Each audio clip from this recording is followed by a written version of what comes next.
going. Here we go. Very good. We're going to, this is the last class of the semester. So we are February 2nd. That's 2 weeks from tomorrow. We will have the presentations, your presentations in, that's room 712 up on the 7th floor. I'll send that message out to you just to make sure everybody has that. And that will be, again, that will be from 1 p.m. to 4 p.m. And I think in two of you are leaving the next day. You're leaving the next day, so we will, what I will do then is send you the final exam at midnight on that Friday. So is that okay if I send it to you later the same day? Your final, before you leave, so you'll have it actually before you leave. You won't have time to work on it before you leave, but you will have you'll have it when you leave. So when you're on the plane, you can work on it if that's what she really does. She wants to work. Wow. Okay. That's I'm very impressed because I promised myself that I every time I go on the plane, I promise to do work on the plane, never do it. So if you really do, tell me. Okay. But she was 3 a.m. She sent me a message, but I was up at 4:30 preparing this lecture. I didn't see it. So we were talking about cryptocurrency, and now a week ago I didn't know very much about cryptocurrency, and I still don't know very much. But hopefully I know enough that I can impart some knowledge and information to you about the topic. And what I'm saying about this is that this is what I like to do in the last lecture in this class is kind of talk about something related to the future, and this is very much, and it's also very topical. Last year I talked about artificial intelligence, and of course artificial intelligence has kind of turned out to be a little bit overblown. So we'll see if cryptocurrency turns out to be the same thing. It's a very hot topic now.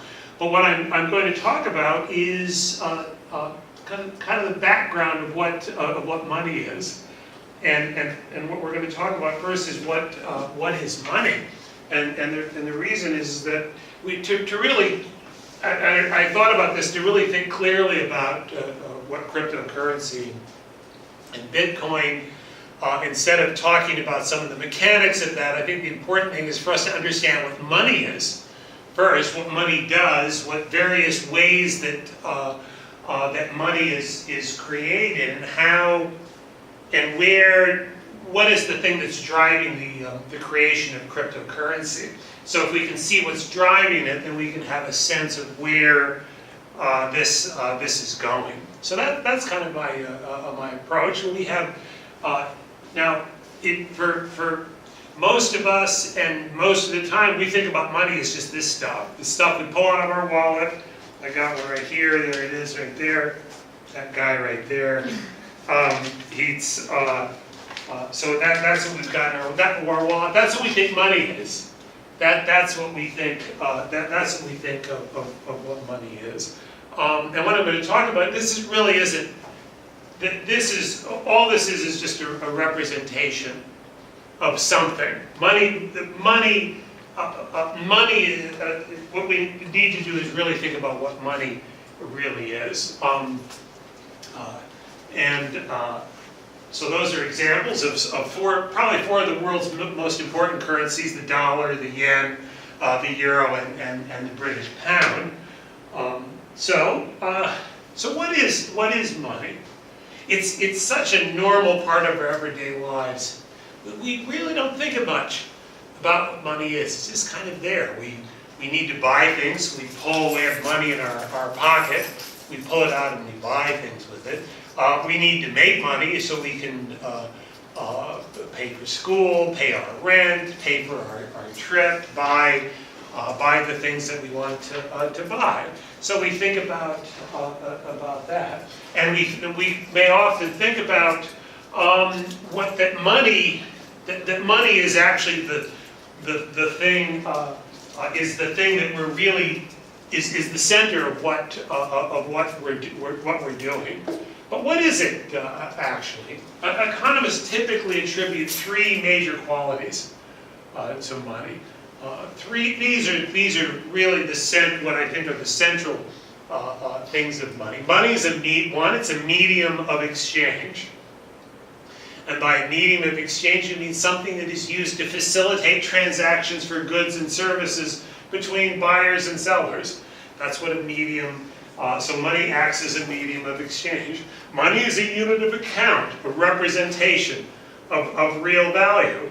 And by a unit of account, I say it should be unit of account, we mean that money is perceived as something representing value. So it's representing value by a representation of value. When we think about this, that this represents value, that there's some value that's attached to it. There's something that is we say something is worth 10,000 yen, or it's worth 100,000 yen, or it's worth 100 yen. Money is a store of value. By a store of value, we mean that money is like a reservoir in which value is stored. Much like a tank is something which a liquid could store. You have a swimming pool, you put water in it. It stores water. It's a store. What money is something where we store value in. Those are the things that we think about, or the way economists define money. And we generally consider money as something created by governments or central banks. Now, there are exceptions, and if you're familiar with Hong Kong, actually the Hong Kong currency is actually issued by the local banks. That's an example. The local banks actually issue the currency in Hong Kong. And in fact, for much of history, actually, local banks quite often have issued, have been the entities that have issued currency. But the large majority of cases, what we commonly think of money, that is the currency notes. And that's the thing, when you ask people, what do you think about money? They'll say, well, this is money. That's money. And that is, these are currency notes created by governments or central banks. Now, personally, I like to think of money as a credit. That is, it's something giving its holder a claim on goods and services. Money gives the holder the right to claim desired goods and services. And under this definition, money can have a very broad interpretation. I like to think of money like, I take this out. I can use this to claim. It gives me the right to claim goods and services. I can use this, take it somewhere, and they'll say, oh, okay, you have the right to claim this. You have the right to claim this good. I just bought this. You have the right to claim this. You have the right to claim this. Because you had the money, you were able to take this out of your pocket and purchase something with it. So that is also something that I like, the way that I like to think about what money is. Now, this shows a loan card. That is, and I have one right here. It's an electronic form of money that can be used at AEON-related stores in Japan. The difference between currency and a loan card is that some currency has a particular value. This is 10,000 yen. I have a 5,000 yen, that's 5,000 yen. The value of the loan card depends upon the amount of points that are stored in the card. I think this card now has about 2,000 points stored in it. Points for the card are purchased at the rate of 1 point per yen. If I want to buy a thousand points, I give 1,000 yen. And so it's exactly equal to 1 point per yen. And the value of the point is also 1 yen for goods sold at AEON-related stores. And so that means that the loan card represents a store of value. There's value. I can store value in this card. Now, what's interesting about the loan card is, and the points it contains, this card, for example, that that card, is that it cannot be used outside of the Eon network.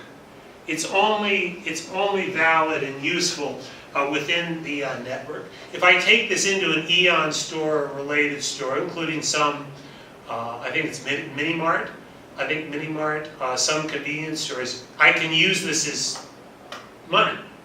This is accepted as money in those places. But if I go into a 7-Eleven, a Ito-Yokado, they'll say, what do you, for them, this is not money. It's not money. And so if I've never tried it, and I'm sure if I did, they'd be laughing at me. You'd tell me I'm at the wrong store. So the card only acts as money within the Eon network, but within the Eon network, it's money. So why would one hold such a card which requires currency? I have to use currency in order to purchase points if the card can only be used to claim goods and services within the Eon network. The reason is, and if you have one or if you have a similar card, you know that there are incentives. Eon provides incentives to the card user when they make purchases. For example, for every 200 yen if I buy 200 yen worth of goods, I get 1 point. I get a point. And so one can earn points using the card. Sometimes if I buy a good, there may be points that I can earn for buying particular goods. So you can take that and say, oh, okay, today, that good, you get 30 points. You get 30 points if you buy that good. So those points go on the card. And the points are accumulated in the card itself when you earn it. Actually, what you have to do is you have to activate. You have to activate those points. But once you activate the points, they're the same as any other point. There's no way that you can distinguish the point. The points accumulated in the card are indistinguishable from points purchased for the card using currency. So if I earn points from purchases at an Eon store, as far as Eon is concerned, it's the same as the points that I purchased. There's no difference. A point is treated as a yen, and I can use that to claim goods in an Eon store, an Eon related store. So since the points can be used as a claim on goods and services within the Eon network, points accumulated but not purchased are also effectively money. That's also money. Eon tells me it treats it as money. It's money. It's a claim. It's very much money. I can use it as a claim on goods within the Eon network. But where did this money come from? Because it is money. I can use it as a claim. Well, it wasn't created by a government or central bank, that's for sure. It was created by Eon. Eon created money. That's what it is. Eon says it's money, so it's money. And so one of the things, the lesson here is that it isn't just governments or central banks that create money. And that's an important thing to realize when we think about what cryptocurrency is, because cryptocurrencies are definitely not created by money, or by central banks or governments. But the important things, so the important lesson here is that money can be created by entities other than governments and central banks. And in fact, the more we think about it, we'll realize that the creation of money is a very, very broad thing. And one of the ways that money is created is by commercial banks. Commercial banks can create money through their lending activities. I don't know if you've studied the way that commercial banks work. You may have already studied that, but banks receive a deposit. Banks get a deposit, so it's from customers, households deposit money. Say they deposit yen in the bank, and then the bank makes loans. The bank makes loans to borrowers. And so the banks hold a certain percentage of the deposit. It's typically less than 10%. It's typically about, say, 7-8%. 8% or so, that's held as a reserve.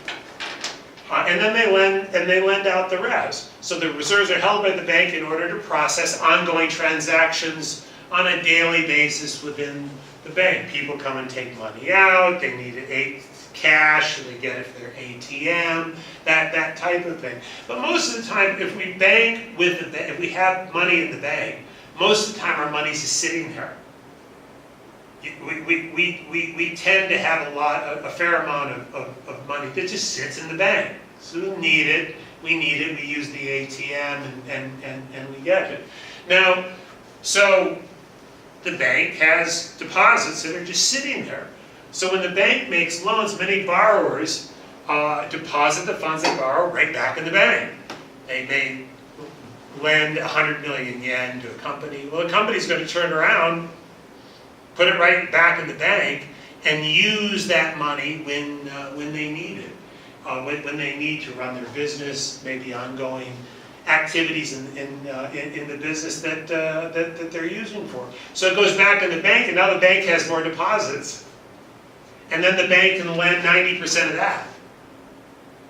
And then that money goes out, and then that's redeposited, and then they lend out 90% of that. And over again, so there's a multiplier. It multiplies, and the amount of lending that the bank does is typically much greater than the amount of total initial deposit. So what that means is that the bank has effectively created money, because since all of the funds lent by the bank can be used as a claim on goods and services in the economy, commercial banks effectively create money. It's a creation of money. And as I say, all of that money, which is just the bank has created, they keep on lending it out, but if I buy something with that money, somebody will accept it. It's a claim on goods and services. It's real money. It's money. It's money. So the bank has effectively created they've created money. And in fact, in most economies, most of what we call money in the economy, that is, the potential claims on goods and services created within that economy, are created by commercial banks rather than issued by governments and central banks. It's a creation of commercial banks. So when we realize this, what money is becomes a lot more vague. And in fact, as we'll see, a cryptocurrency, well, somebody else is creating money. It's something that we call money. So we'll see and how that fits in and what its purpose is. But if money can, as we've seen, effectively be created out of thin air by government, commercial banks, and even retailers, because as I said, Aeon has created money. That's money creation. And that money, and since we can say that money is both a store of value and a claim on goods and services, well, what's the difference between wealth and money? Because if commercial banks can create this and it's a claim on goods and services, and well, that's not wealth. It's not what this isn't wealth. If I have a pile of this is not wealth. People say that they're wealthy. If I have a stack of these up to the ceiling, they might say, well, I'm wealthy. But this isn't wealth. And that's the point. Money's just a store of value and it claims something of value, but it's not value. It's not wealth. So we need to think about what wealth is and ultimately what the purpose of money is as a result of that. Well, if money is not wealth, what is wealth? Where does wealth come from? Wealth are things of value. I'm thirsty. I need to drink. Well, this is value. This has value to me. I get value from this. The room is wealth. We get value. We get use out of this. The things in this room are wealth. Our clothing is wealth. You go downstairs, there's food in the cafeteria. That's wealth. It certainly satisfies your needs. This campus is wealth. The buildings, all the buildings, that's a form of wealth. We're surrounded by it. This is wealth. This is wealth. This is wealth. This is wealth. This is wealth. This is wealth. That's wealth. The money isn't wealth. Money isn't wealth at all. So we're surrounded by wealth, and but money represents a claims on things of value. It's a claim on wealth. but the money didn't create the value. That's the thing. That's why we say that money isn't wealth, because it didn't create the value. It didn't create it. It just facilitates it. And that's what it is. How is this wealth surrounded as created? Well, it's created essentially by exchanges. So think about what happens when you purchase something. Sandwiches at the store. I went and bought these drinks and these peanuts. Say you go and you use that. So assume you have a choice of things to purchase, and the purchase of the sandwich or those things represents the best use of your money in that moment. In other words, you were a willing, informed buyer, which most of the time you are. Then the value you experience from your purchase, it can't be less. It can't be less than the amount of money you pay for purchasing the sandwich or the drink. If I paid 117 yen, 120 yen for this, well, the value that I get from this has to be more. At least, it can't be less. It has to be more. Otherwise, I wouldn't have bought it, because I had a choice. I chose something that had value to me. I could have bought something else, but I didn't, because this is what I wanted. This has value. And it has to have at least the value that I paid. And for me, it probably has more value. That is, I was willing to pay at least as much as what the drink costs. Say if you buy a sandwich costs. So the actual value from your purchase is likely to be greater than the amount you pay for it. Now let's think about this transaction of the standpoint of the convenience store. Say the store is a willing, motivated seller. The sandwich they're a motivated seller. They're willing to sell. They're putting it up for sale. That is the store, and the reason. So what happens when they sell it? Well, the store must be better off. When they sell it to you, when I bought this, the store had to be better off. Otherwise, why would they sell it? There's no reason to sell it otherwise than you don't sell something to make you worse off. You're better off selling it. Okay? So if you're better, if the store is better off selling the sandwich than not selling it, then both myself, if you buy something, you gain value from the transaction that takes place. Both parties are at least as well off as they were before, and at least one party is probably better off.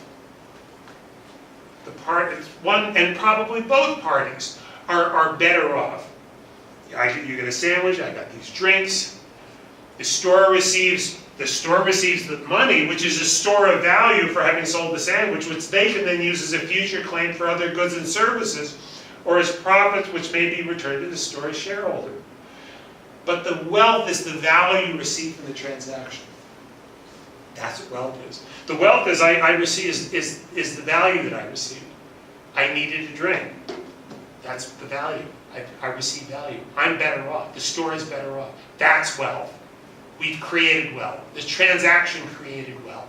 And wealth is created in an economy millions and billions of times by these little transactions that take place that add up to the creation of wealth. So that's what I want to make. The importance of this example is to point out that money is not wealth. It's not wealth. It's a store of it's a store of value. It's a store of value. It's a claim on goods and services. And so that's why we need to, and that's what we need to think about. We need to be clear about what money is when we think about what cryptocurrency and what's going on here. So we've seen, and the question now is, does the supply of money affect the relative value of money? Well, we've seen that money is a store of value, and it's a claim on goods and services, and we've shown that money is definitely not wealth. It's definitely not wealth. However, it is also the case that the amount of wealth created by the existence of money can be affected by the supply of money. So the supply of money is important. It enables transactions to take place. But there can be too much money. We can have too much money in an economy. We can have the right amount of money or too little money in the economy. So the amount of money in the economy actually matters in terms of facilitating exchange and creating wealth. If there's too much money in the economy, then there's relatively more claims on goods and services than there are goods. If suddenly the ceiling opens up and there's a shower, And let's say everybody, you go home and the government tells you that you've got, everybody has $1 billion yen. And there's everybody has $1 billion yen in our bank accounts. We all, what do we do? The first thing we're going to do is we're going to run out and try to buy stuff. Oh my goodness, we're all wealthy. We run out and try to buy stuff. Everybody's running out, they got all this money, but there's only so many goods and services. The signal is that there's demand. There's a lot of demand, so the prices go up. The prices have to go up because there's not enough goods to handle all that money. That's a very good example as to why money isn't wealth. That's why money isn't wealth. If suddenly everybody has, if the government says, well, you all have $1 billion yen. Everybody has $1 billion yen. It doesn't. That's not wealth. You'll find out right away it's not wealth. People are not wealthy. They won't be wealthy at all. And in fact, in countries that have printed massive amounts of money, take a recent example: Zimbabwe, Venezuela. They've printed massive amounts of money. In fact, if anything, people become very poor. These societies are very poor. Well, we call that inflation. That's called inflation. So the amount of money in the economy does not accurately represent a store of value. So that is, if there's inflation in the economy, the relative value of the unit of money as a store of value falls. The relative value of a unit of currency, of unit of money as a store of value declines if there's too much money. But there could be also too little money. If there's too little, then there are relatively fewer claims on goods and services. There are goods and services decline. There's a famous, I've mentioned Paul Krugman.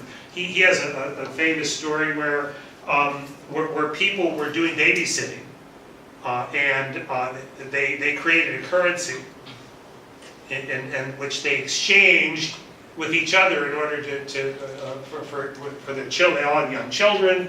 They created a currency, and for some reason they did something wrong. They didn't create enough currency. So there wasn't enough money in their economy, so nobody spent it. There was demand, but there wasn't the currency to facilitate the exchange. There wasn't enough currency. And this is another example. It's not wealth. Money is not wealth. There wasn't enough currency in that example, so nobody went out. Nobody used each other's babysitter services because everybody was holding on to their money. And they didn't use it. So there was no value created, there was no wealth created in that little economy. So if there's not enough money, then again, it does not accurately reflect a store of value, and the price of goods and services must fall. That's called deflation. That's simply what deflation is. Now, it's beyond the scope of this lecture. If the relative value unit of money as a store of value may or may not increase when there's deflation. And in general, deflation is a bigger bigger problem in an economy than is inflation. But we'll move on because that's not our topic. But we do need to think about the relative value of currencies. Now, we've talked about exchange rates in this class in the first semester, for those of you that were here in the first semester. So I'm going to try to give a little bit different way to think about this. But it's along the lines of what we talked about in the first semester. So as I said, that currencies that are a claim on goods and services. Now, in the same way that the yuan card can only be used as a claim on goods within the EN network, the yen can only be used as a claim on goods in the Japanese economy. Similarly, the US dollar can, of course with important exceptions, only be used to claim goods and services within the US economy. And the important exception is, it's the oil market. Oil is priced in dollars, internationally is priced in dollars. So if I have dollars, I can buy a tanker full of petroleum if I have dollars, for example. So, or gas, natural gas. I think the natural gas, it's all priced in, the petroleum market is priced 95, I think almost 99%. Some countries like Iran have tried to do something different. It doesn't work. So how do we determine How can we determine the relative value of two currencies? What determines what the relative to each other are? And this is the idea of money as a unit of account, a representation of value. That's where that comes in. We talk about the different things that money that money is. Well, when we're thinking about money as a unit of account, as a representation of real value, that tells us what the relative value of two currencies are. Now, goods and services that may be relatively abundant and therefore relatively cheap in the US may be relatively scarce in Japan. That's why trade takes place. Goods that are relatively abundant in the United States, for example, soybeans, are produced in the United States. Soybeans are scarce in Japan. There's no room to grow them. There's no room to grow soybeans in this country. But there's a demand for soybeans. So in the US, soybeans are real cheap. Well, in Japan, they're quite dear. Soybeans are quite dear because you can't grow, you could hardly grow them. Now, and conversely, goods and services that may be relatively abundant in Japan, for example, certain high quality automobiles, as an example, machinery, that may be relatively scarce in the United States. And so, since the sellers of goods and services that are relatively abundant in their own economies may be better off selling them in an economy where they're relatively scarce, that's what trade is. Goods that are relatively abundant may flow between countries. So the relative value of such goods in the other economy in turn affects the relative value of the respective currencies. That's what a currency. The value of a currency has something to do with the value of the goods, the relative value of the goods in that economy.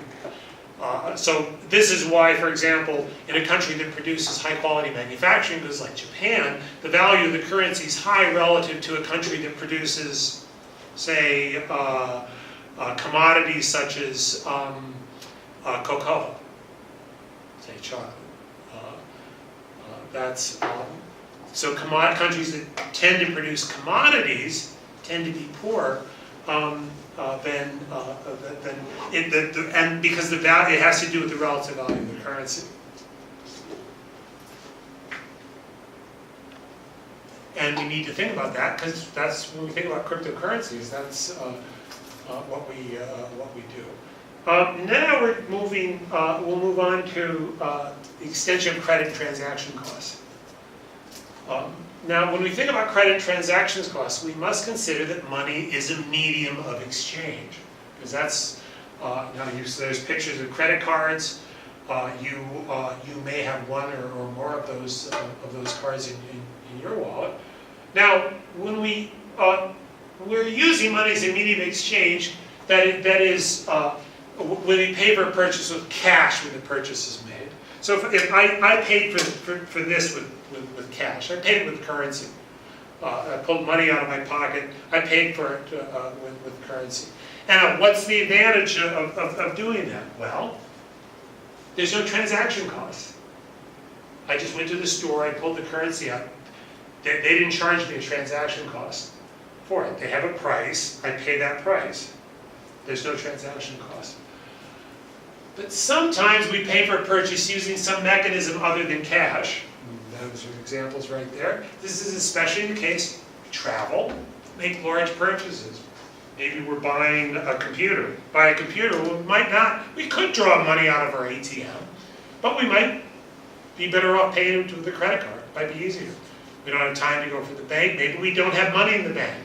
Maybe we don't have enough money right now, but we need it right now. Maybe we have to get a project done. Some reason we have to make the purchase. In such a case, some entity needs to extend credit to us so that the purchase can be made. So since the entity extending credit is providing us with a service, that entity charges a fee to provide us with the credit needed to make a claim on the good or service for which we may not have cash in the moment the purchase is made. So some entity, Visa, MasterCard, American Express, some other entity, is giving us the credit so that we can then make that claim. We can make that claim on the goods and services. Now, if the transaction is denominated in a currency the purchaser does not hold in one form or another, I'm sorry, let me go backtrack. So, with that, as I say, the entity, we pay a fee. When I use a credit card, if I could use a credit card to buy these, I got to pay a fee for that. The fee is typically, I have to pay a fee, the store has to pay a fee. Both myself and the store have to pay some kind of fee to these entities. So that they can make the lending in order for me to be able to use that credit. So if the transaction is denominated in a currency the purchaser does not hold, for example, think when you go on holiday, go to another country, there's fees for exchange rate, and so there's fees for the transaction, there's fees for the exchange rate. Credit card, they love that kind of stuff. They love it. Those are nice fees. They could be it could be like 3-4% for the total purchase price for a domestic purchase, and it could be 6% or even more for a transaction involving exchange of currency. Those are not small fees. Those can add up, but they may be. That's when you're on holiday, or if you take a trip, maybe you don't have cash, or even if you do get exchange, well, there's a fee. You have to pay a fee to exchange money anyway. You may not get a good exchange rate, which is another form of a fee. You may have to pay a fee. Maybe using the card is better. So the point here is that quite often there are intermediaries to transactions. So if I can pull cash out, there's no fee. There's no intermediary. It's just here's the claim. I can make the claim on the goods and services. There's no fee. But in many cases, there is a fee. And these fees can be fairly large. They can be fairly significant. Certainly something that you have to pay attention to when you buy something. And this is where cryptocurrencies come in, because what was the motivation for creating cryptocurrencies? It's the reduction of fees. These fees are quite high. If you have 4 or 5%, and you have trillions of yen for trillions of dollars of transactions that take place, there's a lot of money. The fees that's a lot of money. And in a world, you can send instantly. Money can be sent instantly. You can transact instantly. If I go to a foreign country, I pull out my I have an American Express card. Pull out my American Express card. Boom, boom, boom. It's done. It's approved almost instantly. It's an instant approval by American Express. So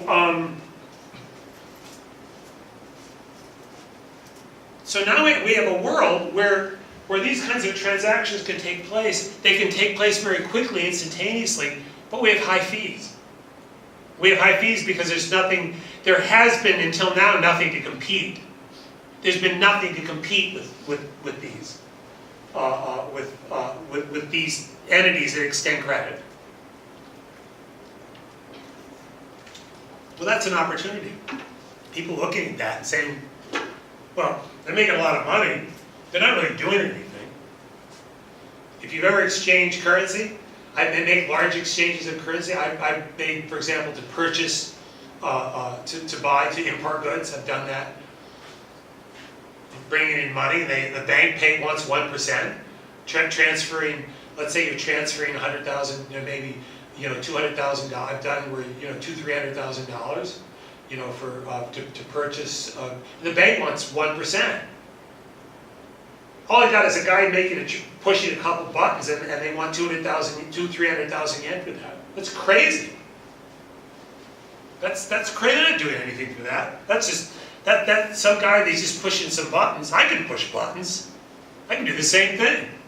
In fact, I remember when I did it, I said, forget it, I did it myself. I went on and I got like 0.5% better. Forget that. So I saved a little bit. I still had to pay, but I didn't pay the bank. But, because there was an alternative. But that was still expensive. That wasn't cheap either. That was still 0.5%. Still like 150,000 yen. But the bank wanted all that money to do basically nothing. Absolutely nothing. Other than push a few buttons. So this is the opportunity. And this is the transactions fees, the existence of these transaction fees in currency exchange, credit card purchases, all of these, where these entities are extending credit or just changing money. That's the basis for the creation of cryptocurrencies. That's where it comes from. So now we need to think about, now we know the motivation for cryptocurrencies. And this is important because sometimes when you read about it, it seems, well, there's Bitcoin. People are running after to buy Bitcoins. Well, why? We need to think about why. And because if you don't understand why Bitcoins exist and you're investing in it, you're a fool. And then there's a lot of fools out there because they have no idea what they're doing. They're putting lots and lots of money in this thing, and it's just because there's some price on it, and they're running and chasing transactions. So we need to think about it. Think about what the motivation is. Now, we talk with digital currencies. Now we talk about what it. This is a digital currency. It's just on a card. That's this is one right here. As I say, I'm carrying two forms. This is the long card. That's a form of digital currency. There, that's a digital currency. Here's another one. Chances are a lot of you have this. Oh, got it right there. Pasmo card. There, Pasmo. That's digital currency. That's a digital currency. Now the Pasmo card is more flexible. The Aeon card, you have to use it basically within an Aeon network.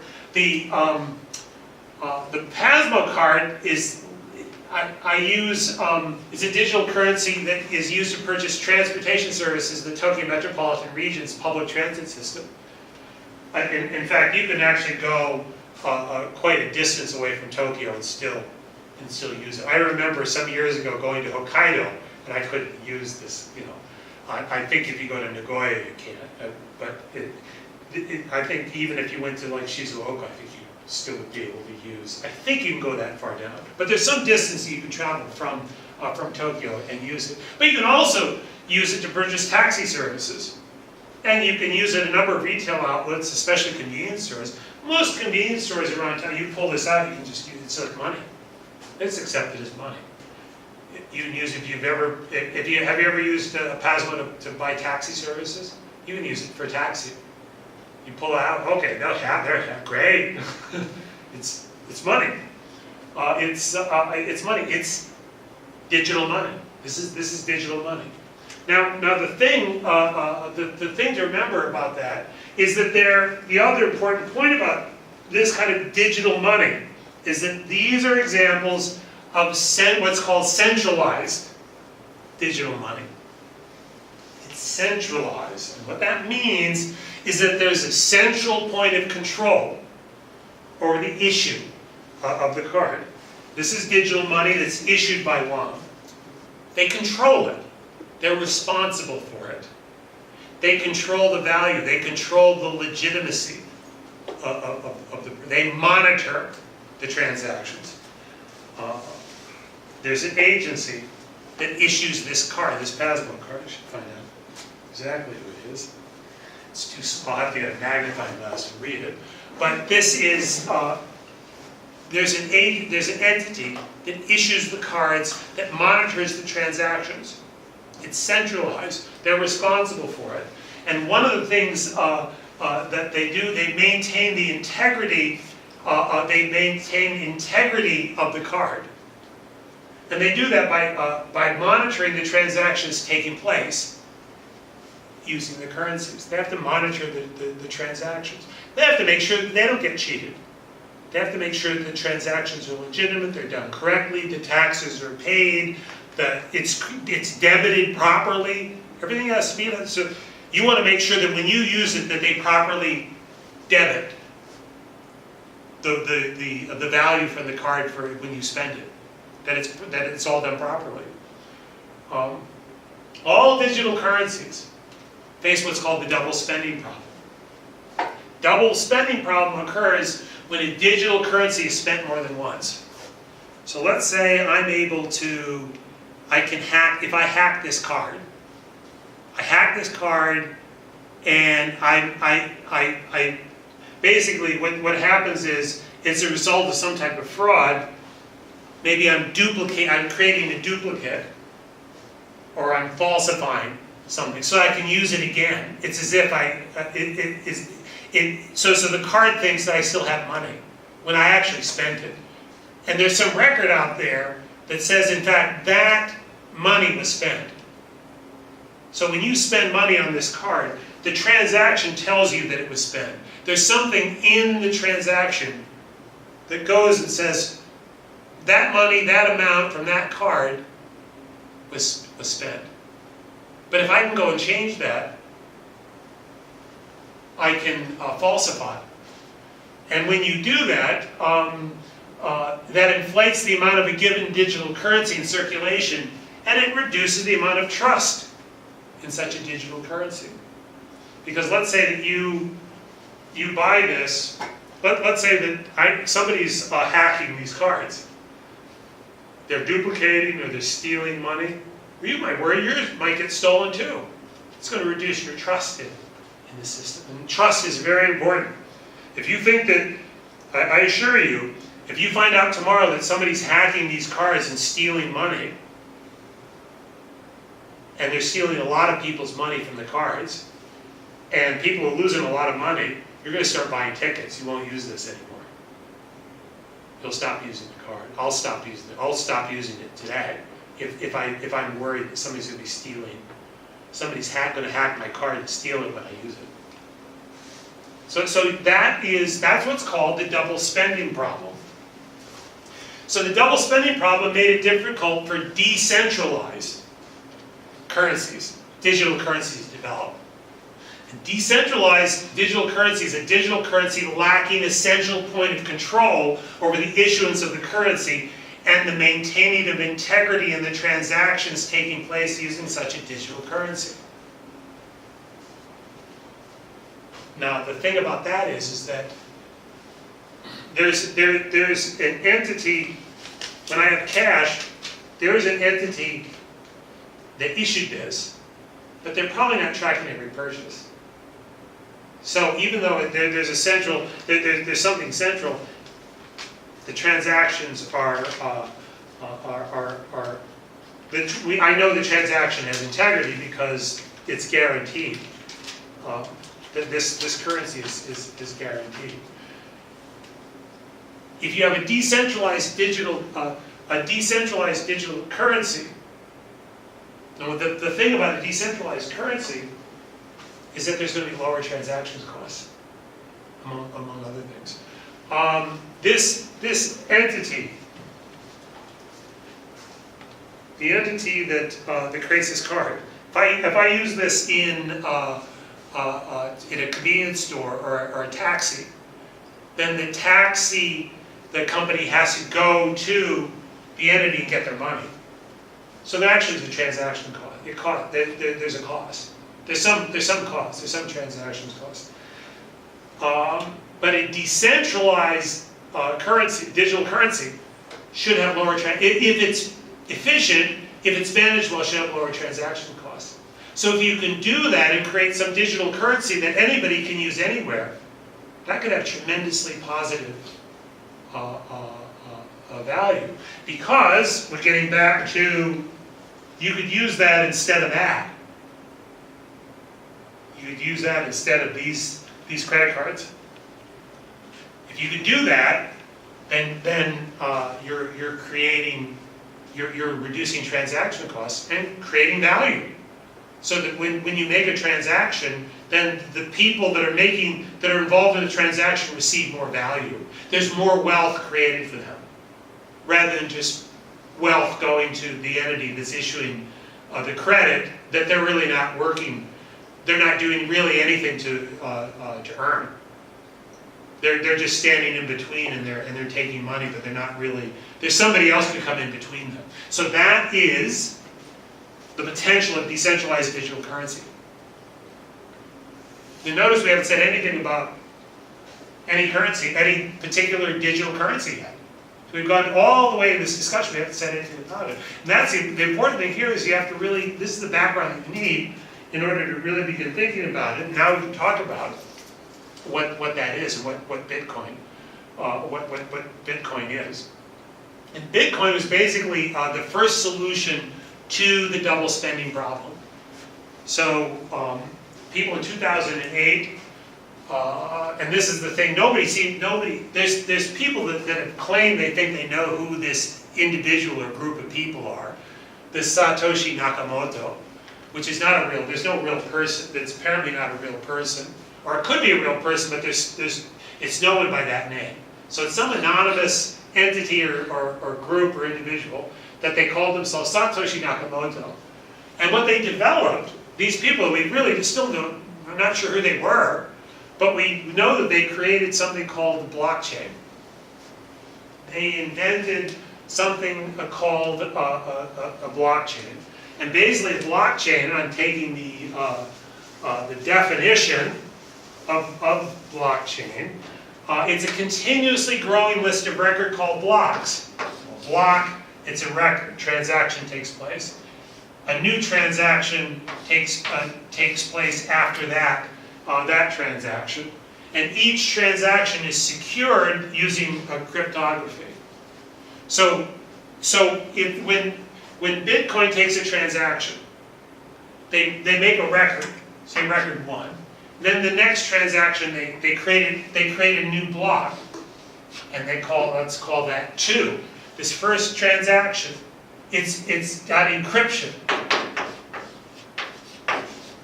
to protect it, and this is designed in such a way that once the next transaction takes place, you can't. It's impossible. It's impossible to alter this record. This record's permanent. It's done in a way it's permanent. And it's encrypted in a way that there's no way. There's no way that it would be worth it for any entity to try to break the encryption. They make it too expensive to break the encryption. So then that record goes on. Then the next transaction takes place using Bitcoin. There's a 3, and the block keeps on building. And it's a chain of blocks. It's a chain of blocks of records that are linked and secured using cryptography. And so it's designed to be nearly impossible to alter by an isolated party. So if you can't alter it, and it represents in a true way the transaction that took place, that's secure. That's a secure transaction. That transaction has integrity. And the thing is, the important thing here is there's no entity. There's no centralized entity that controls it.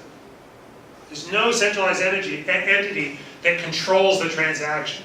It's just software. There's just software in the system, in the Bitcoin system, that's monitoring these transactions. Transaction takes place, the blockchain, another block is created. Next transaction, another block, and the blocks just add on to the previous block. That's all. That's all. There's nobody monitoring it. There's nobody that says, okay, we're watching that transaction. Nobody's watching it. But it's recorded. It's recorded and it's credited. It's credited to the account. If you have a Bitcoin account, the transaction takes place. It's credited to your. It's either taken or removed depending upon from the Bitcoin, from your Bitcoin account. So blockchain is what's termed a distributed ledger. A distributed ledger is, and I'm quoting, a lot of these are quotes, it's a consensus of replicated, shared, and synchronized, it's a lot of words there, digital data geographically spread across multiple sites, countries, or institutions. It's it's distributed. A ledger is a record of accounts. So it's distributed accounts. It's distributed across multiple sites, multiple computers. They all have the same information. They all have the same information, so there's no question.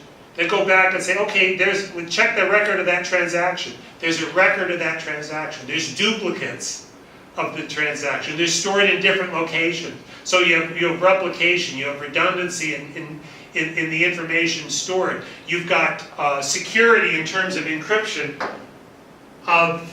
in the blockchain. That's a very secure transaction. Now, blockchains have evolved considerably since their development in 2009. And this is where things start to get more complicated, get very interesting, and where the possibilities of these cryptocurrencies take place. The programmable blockchains were first developed in 2014. A programmable blockchain is called Blockchain 2.0. And that enables what are called smart contracts to be written. Now what's interesting about the concept of a smart contract is that the contract is automated. Now when you buy something or say you perform your business, you perform a service, you sell a product, one of the problems that you get, and I've had this happen, you do a service, you send the invoice, and you wait for your money. It's not fun. You could be sitting, the company, we'll pay you in 30 days. I want it now. I want it now. I don't want to wait 30 days. That's about, you're taking my money. If you're a merchant, that's a big deal. This is one of the problems that you have, is that the time that it takes the transaction to be recorded, credited to your account, there's delays. It can keep you from making more purchases, making investments in the sure. You may have cash flow problems. So what happens with a smart contract, let's say that the automated task, let's say when the person receiving the good certifies they received the good, then an invoice is automatically paid. There's an invoice that's created, it's a program, and again, it does it automatically. The money is sent, the transaction is recorded. It's as if, and it becomes more and more as if you're just using cash. That's the thing, it becomes just like it's just cash. So that's what the value of the cryptocurrency is that if you can create it and it acts like cash, and it feels like cash, and you can get this kind of automatic payments, people are going to really like that. But there's a problem. The problem with Bitcoin. The problem has developed. And did I? Oh, okay, yes. Now let me just talk about Bitcoin. That was the first cryptocurrency. It was developed in 2009. I mentioned that. I mentioned decentralized digital currency. It makes use of blockchain, other forms of cryptography. Now, one of the things about and I'll get to the point I was going to make in a moment, the control and issuance of additional units of the currency is an important aspect of cryptocurrencies because it's decentralized.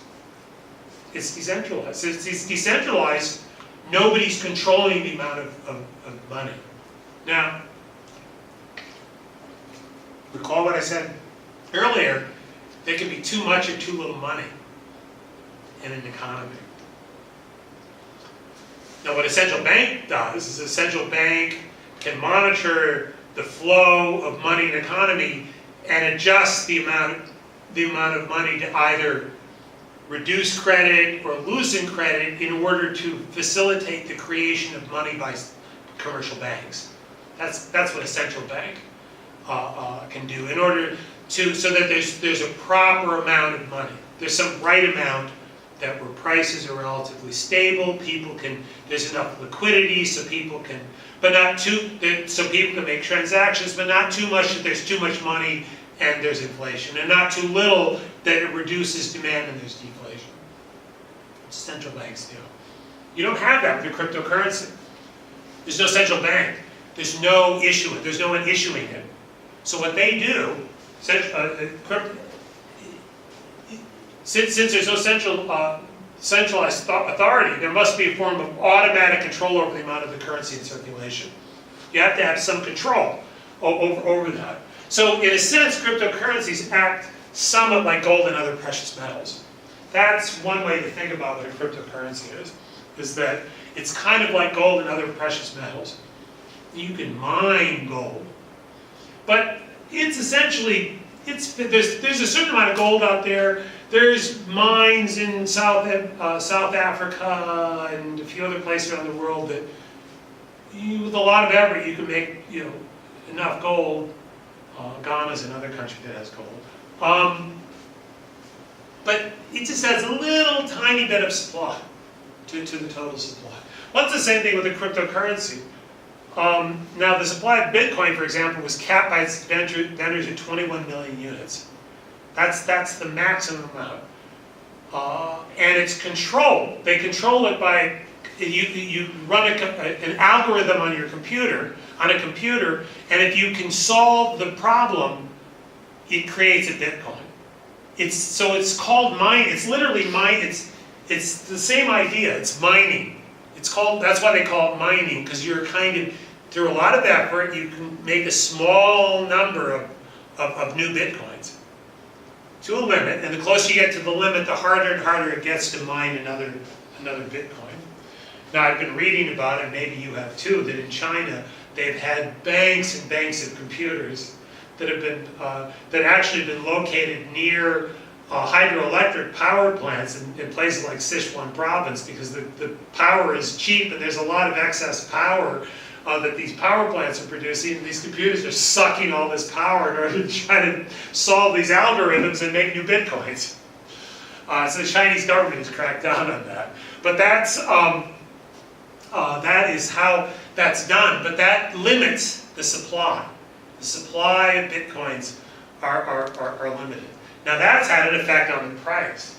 That's had an effect on the price of Bitcoin. Since there's a limit on the supply, people are interested in holding, have decided that there's some store of value in holding a Bitcoin.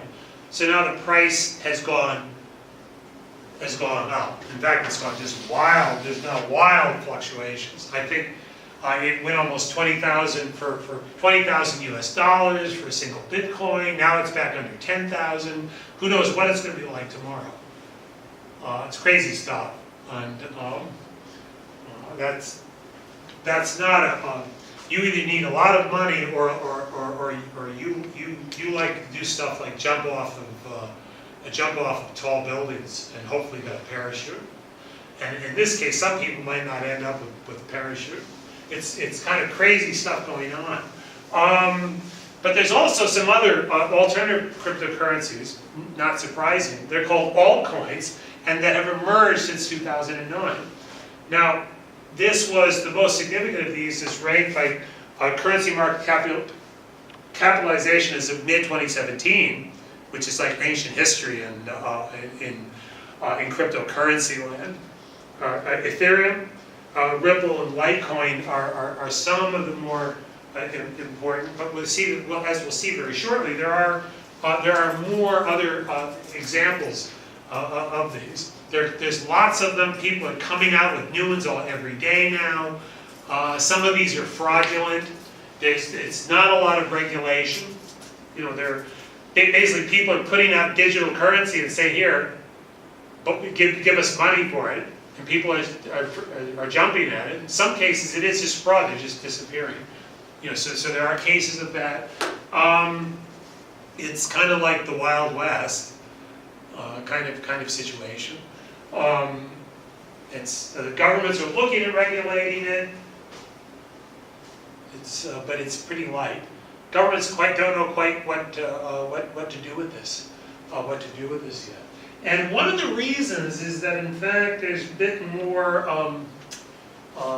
bit more uses and as we'll see what those are. And that raises some very interesting questions when you look at the governments that are really clamping down, like China, that are really clamping down on these transactions.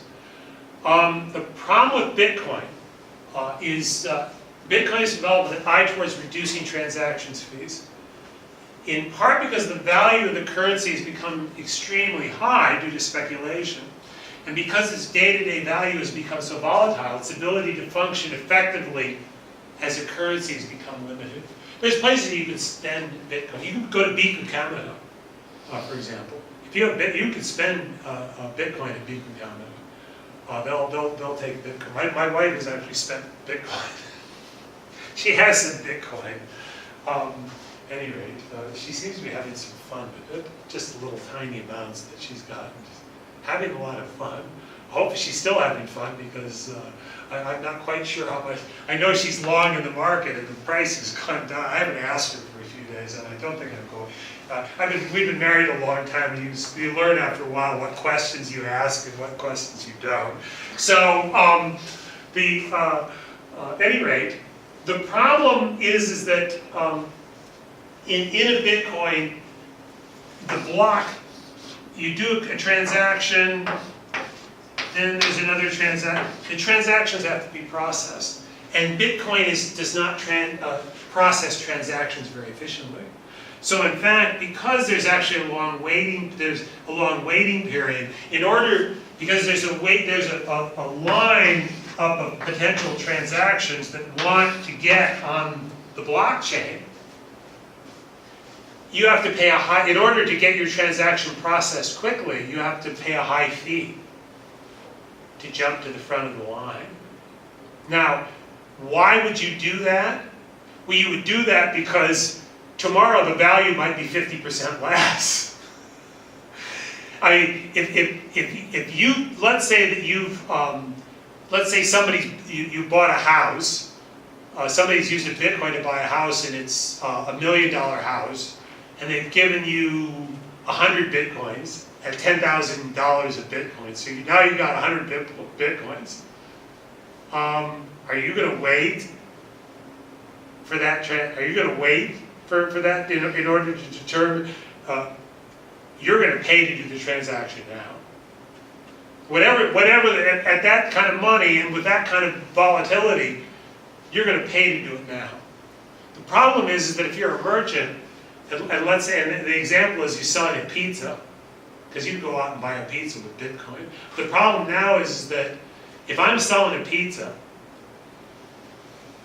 if I have to wait, now I have to wait a few days. If I could wait, and it could take 3 or 4 or 5 days, well, the value could be so, I don't know what the value is going to be.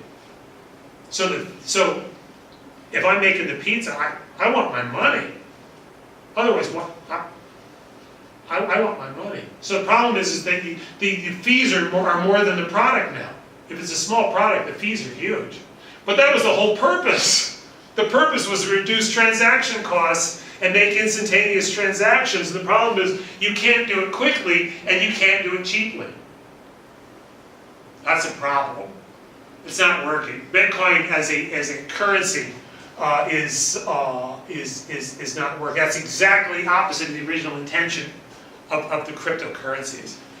So it's my opinion, the future of the cryptocurrency movement lies more in the utilization of blockchain and the related technologies than it is in the use of cryptocurrency itself as an alternative form of money. Now we have 15 more minutes, and I think I'll be able to go through this, because now we're going to move into, and this is some really, now I'm just going to go through and talk, this is stuff I've gotten on, it's a web blog, Bits Online, and these guys that are just writing stuff, and they post stuff on, it's kind of interesting. I've never read it before. I actually know one of the guys that writes for this. I know one of the fellows that does this. The reason, Asia is a kind of center for this technology. But this is what I've been running these articles, and basically you go back just like 2 months, and it's incredible the stuff out there. The stuff that's going on is astonishing, and it has nothing to do with people buying and selling Bitcoins or Ethereum or Light or all this stuff. It has nothing to do, it's with that silly market that's going on. It has to do with what you can use this for. And one of these I didn't talk about is IOTA. And this is a very, very interesting because it's a cryptocurrency, but and it doesn't use blockchain. They're creating other ways to do that are similar, but they're different from blockchain.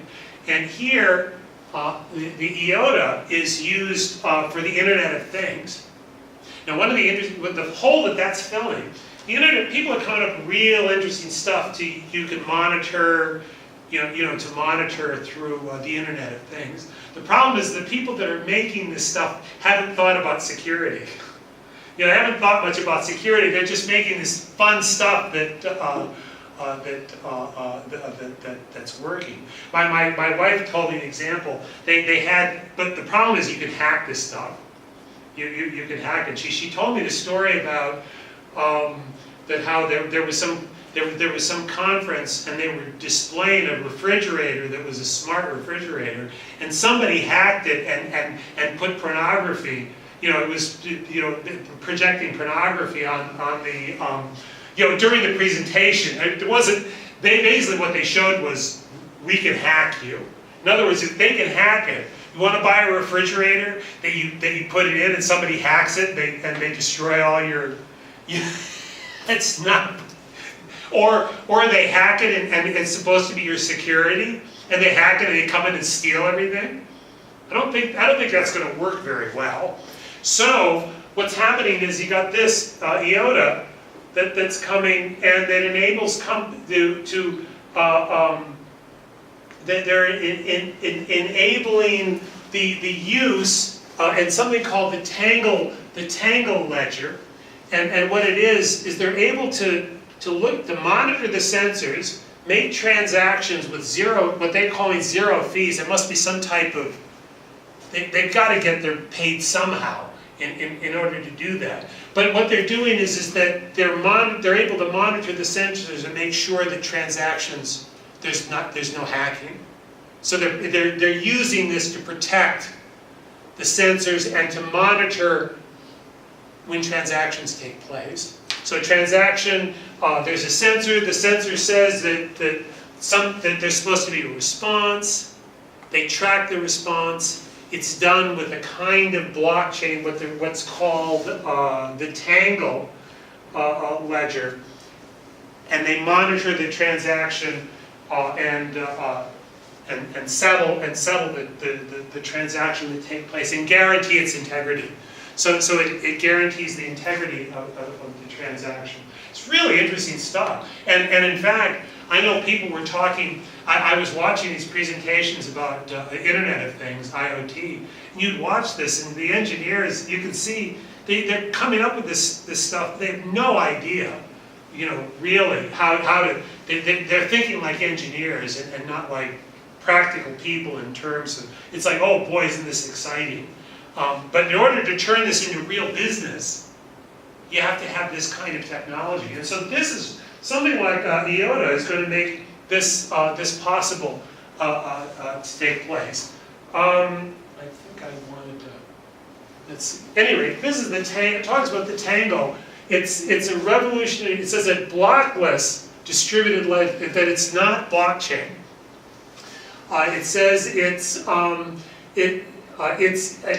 says it does. Anyway, it creates this kind of a kind of web, and it is self-regulating. And what it does, it how do I describe it? It does it so that the network can say, is this a valid transaction? Is it a valid transaction? And if it can get a confirmation, then it says probably it's a valid transaction. It's valid. And if it's not, then it falls off the chain. That's the easiest way to describe what that does. I'm gonna have to check and see. I thought I had something else here that describes this. It's very interesting stuff. This is very recent. There we go. Oh, I think maybe this is what.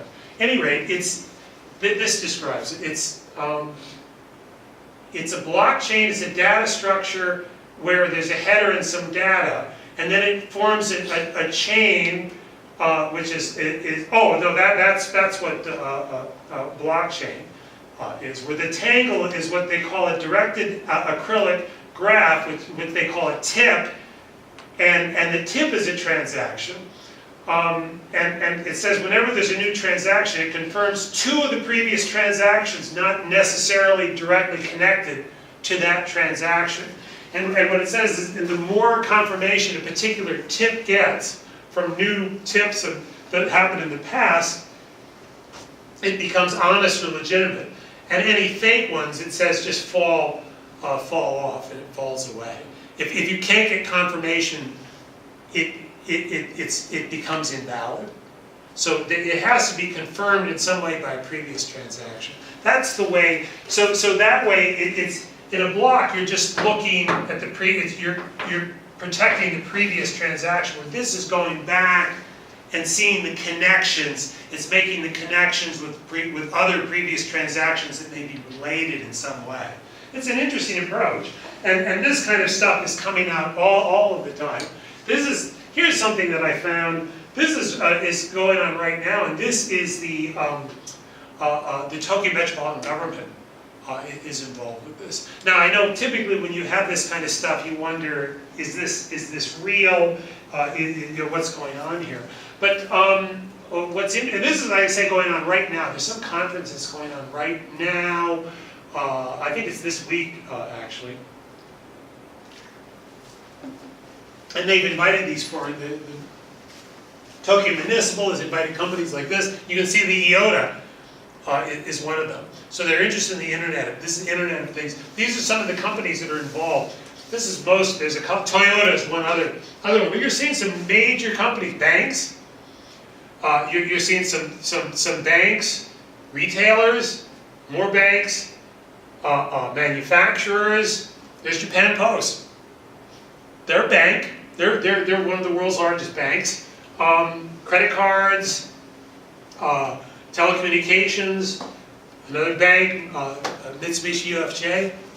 People are really interested in this stuff. And Japan is a center. Japan's a real center of this technology. They're really, it's interesting. The government, what's interesting about this is the government of this country, sometimes it can be slow, but this is one where the government's right on top of it. Seems like they're on top of this. They get the idea.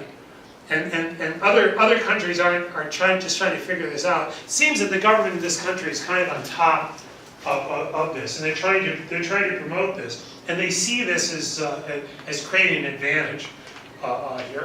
But I found a few other of these, and as I say, if you go on this Bits Online and you just scroll these stories, it's just like one after another.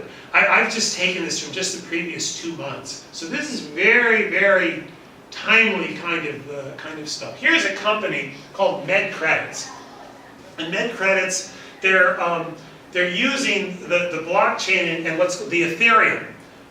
It's the Ethereum cryptocurrency. That platform to make smart contracts and smartphones to connect patients and doctors. And what they're doing, and they're doing it right now. The first thing they're doing.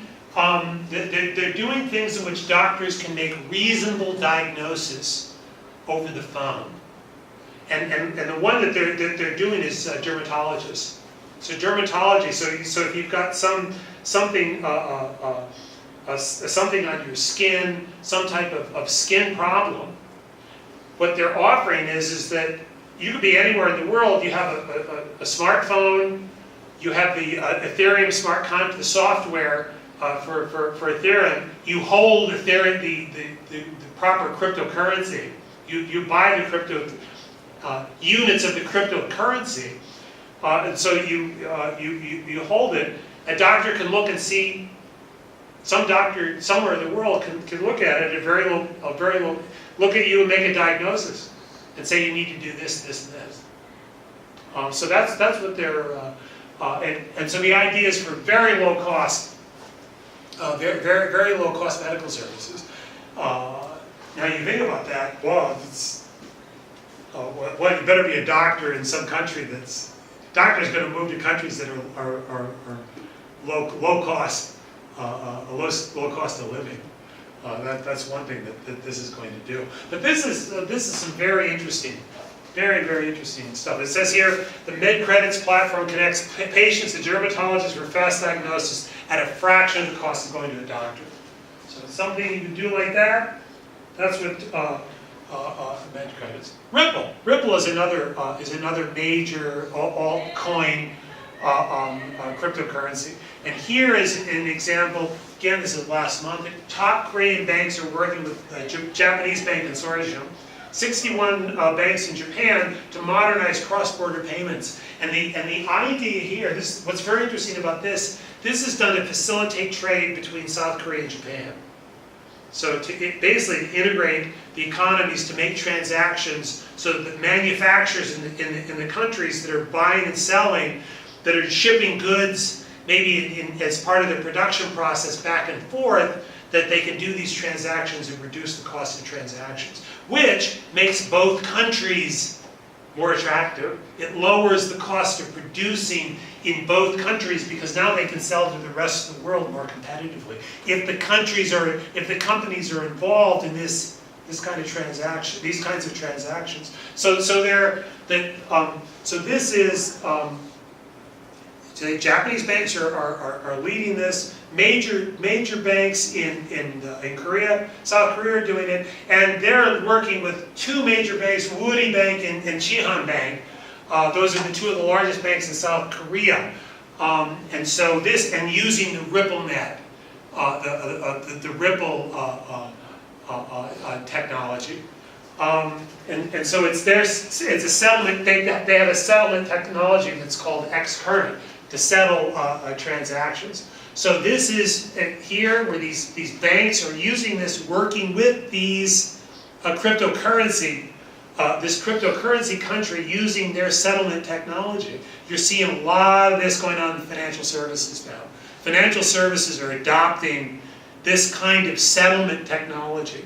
So regardless of whether you're using the cryptocurrency, they're using these the software and the technology in order to make these smart contracts in order to modernize these payment systems. It's a dramatic change.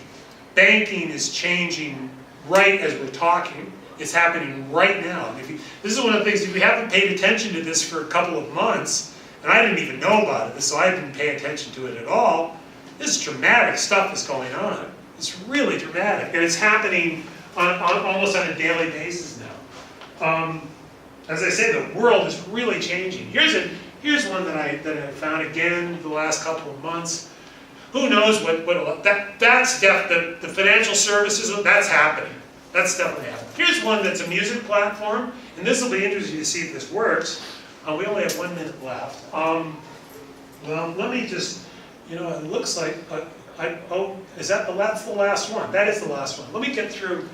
This is this Golem worldwide supercomputer. You can have you can make your computer available to if you have access to computing, just your computer is on, they can use your CPU and they'll pay you for it with the cryptocurrency.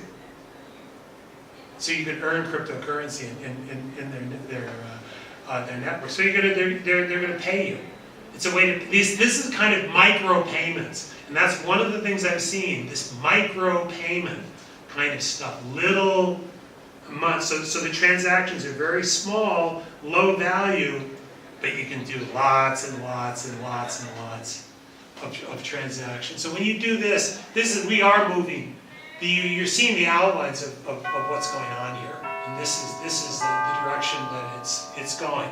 So that is, that's the end of the lecture and the end of the semester. But we will see you as I said, that's room 712. I'll confirm that again one more time. But we will be here 2 weeks' time from tomorrow. And I look forward to hearing from all of you over the next 2 weeks. I know you have your final, next week is when you have your finals, and and what, in terms of your final exam, you'll be giving your presentations on the 2nd, and midnight that night, I'll send you out your final exams. Now, when you go back, you're flying back to, you're going, anyway, you're flying out of here. Are you going to be able to work on your exams right away? She can't wait. She'll be on the plane working. Anyway, what your schedule when you get back, I want to make sure that when you go back, or do you have obligations with your time? What are you looking at when you get back? Well, I'll be arriving in my country the next day, like on Sunday. Okay. So I'm gonna have a layover, like a few hours. Okay. So. I mean, I typically will give like 5 days. That would be fine. Okay. If there's anything comes up, we'll work it. And you guys, you'll just schedule that. I think that your other finals will be over, and we'll do that. But in between that will be your presentation. So we will be in touch, and I look forward to hearing from all of you in the next 2 weeks. Thank you.